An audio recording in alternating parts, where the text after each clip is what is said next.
Cina diduga gunakan cara licik intimidasi negara tetangga untuk menipu di Laut Cina Selatan.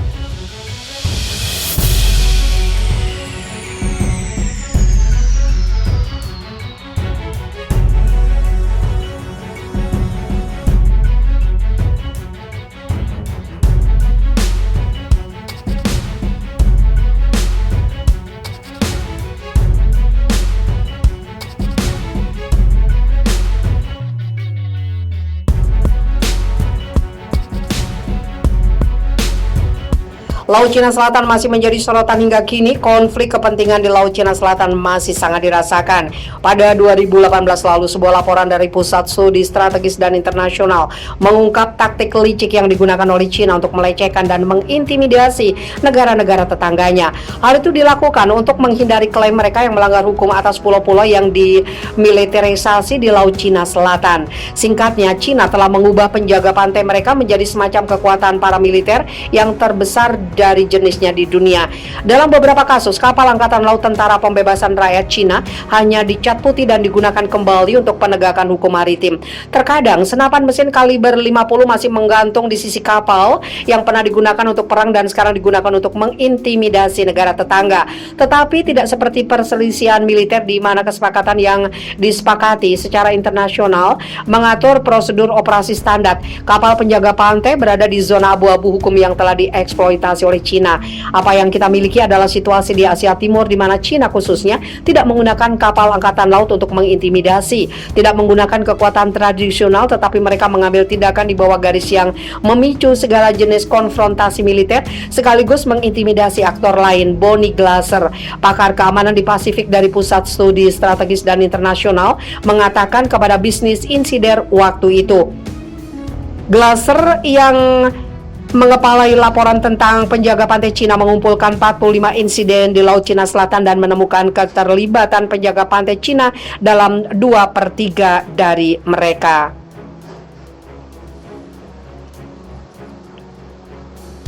Namun menurut Glaser, apa yang telah kami kumpulkan hanyalah sebagian kecil dari jumlah insiden di Laut Cina Selatan, di mana kapal besar Cina telah berulang kali menabrak, mengganggu, dan menggunakan meriam air pada kapal penangkap ikan dari Filipina, Vietnam, Indonesia, Malaysia.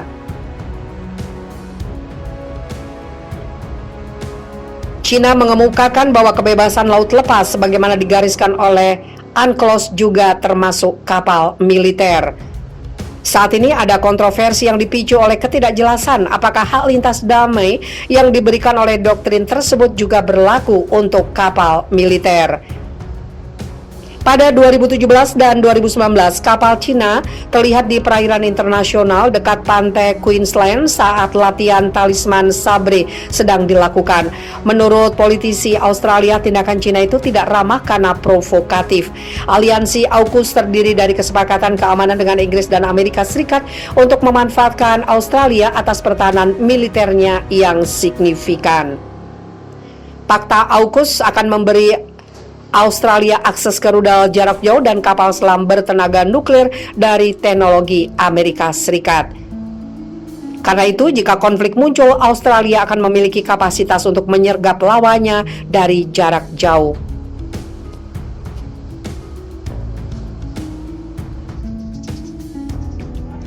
TNI AL beber kronologi tembaki kapal Cina di Natuna. TNI Angkatan Laut menyatakan tidak segan menindak kapal-kapal asing yang melanggar perairan Indonesia, termasuk kapal Cina bernomor lambung 19038 yang terlibat insiden dengan TNI AL di zona ekonomi eksklusif perairan Natuna, Kepulauan Riau yang berlokasi di Laut Cina Selatan. Apapun bendera kapalnya, saat mereka melakukan pelanggaran di yurisdiksi Indonesia, TNI Angkatan Laut tidak akan segan untuk bertindak tegas, kata Kepala Dinas Penerangan TNI AL, Kolonel Laut Edi Sucipto dalam keterangan tertulisnya. TNI AL membenarkan melepas tembakan ke kapal Cina tersebut, sementara juru bicara Kementerian Luar Negeri Cina, Hua Chunying, secara terpisah menyebut kapal perang Indonesia merusak salah satu kapal Cina dan menahan satu kapal mereka lainnya yang terdiri dari 7 orang awak. Edi mengatakan penangkapan terhadap kapal Cina itu terjadi Jumat pekan lalu. 17 Juni. Saat itu kapal perang Imam Bonjol 383 yang sedang berpatroli di Natuna menerima laporan intai udara maritim yang berbunyi ada 12 kapal ikan asing yang melakukan aksi pencurian ikan di Natuna. KRI Imam Bonjol yang berada di bawah komando armada RI kawasan Barat bergerak mendekati ke-12 kapal tersebut, namun saat didekati kapal itu kabur. KRI Imam Bonjol pun mengejarnya dan memberikan peringatan melalui tembakan, namun diabaikan. Akhirnya, setelah beberapa kali tembakan peringatan dan salah satunya mengarah ke haluan kapal, satu dari 12 kapal ikan asing itu dapat dihentikan. Satu kapal berbendera Cina yang berhasil ditangkap kemudian diperiksa. Indonesia menurunkan tim visit boat search and seizure. Hasil pengecekan menunjukkan kapal tersebut diawaki 6 pria dan 1 wanita yang diduga berkewarganegaraan Cina.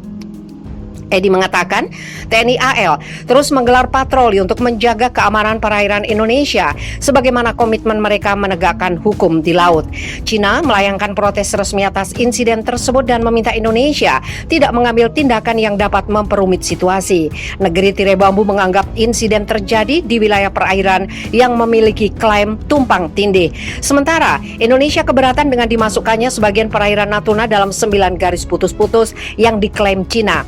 9 days line ialah garis demarkasi atau garis batas pemisah yang digunakan Cina untuk mengklaim sebagian besar wilayah Laut Cina Selatan yang menjadi sengketa sejumlah negara di Asia. Insiden antara Indonesia dan Cina di Natuna bukan sekali ini terjadi. Sebelumnya, KRI Oswald Siahaan 354 juga menangkap kapal nelayan Cina yang mencuri ikan di perairan itu. Padahal, April lalu, Menteri Koordinator Politik Hukum dan Keamanan Luhut Binsar Panjaitan yang melawat ke Cina menyatakan Indonesia dan Cina sepakat mengakhiri ketegangan terkait masalah perikanan di Laut Cina Selatan.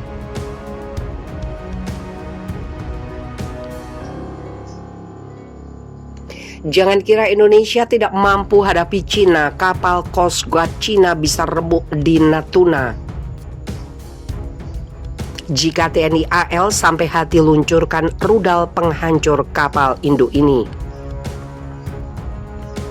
Jangan kira Indonesia tidak mampu hadapi Cina, kapal Coast Guard Cina bisa remuk di Natuna jika TNI AL sampai hati luncurkan rudal penghancur kapal induk ini.